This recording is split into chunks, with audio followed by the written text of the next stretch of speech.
Hello, and welcome to Starbucks.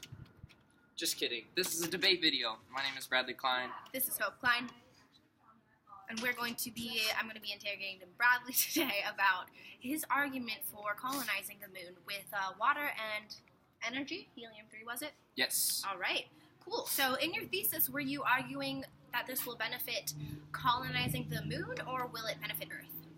I think when I was talking and specifying my thesis, I was talking about colonizing the moon. But as the argument progressed, the two kind of intertwined, and you could see similarities between potential developments on the moon, specifically in helium-3, and the possibility for advancements in energy sources on Earth. So they're linked, but I believe my thesis was explicitly arguing for colonizing the moon. Okay, I see. All right, so your thesis started with colonizing the moon, and as the argument went on, your argument was then for helping energy. Yeah, they linked up. Okay. Yeah. I see. Well, when you were talking about the lunar flashlight mission and how it would circle the moon to find H2O on the moon, I was curious to see how long do you think that will take, approximately?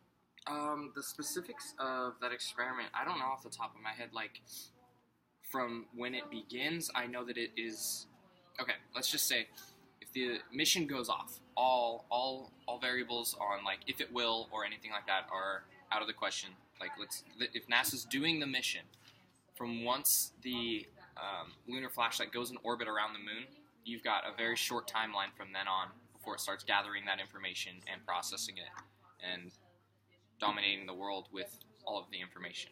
Okay. World domination. Sounds good. That's a joke, kids. This is a joke. Alrighty. And then, approximately how much do you think that will cost?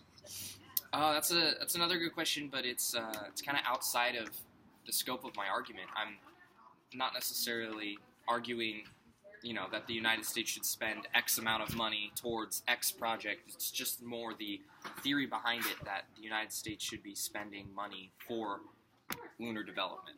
I see. So we're not taking into consideration where we're going to get the money. That is true. My argument did not cover that. Okay, I see. So you're not concerned about the possible detrimental effects to America's economy that it might have in case that it goes wrong. Oh, well, of course I'm concerned.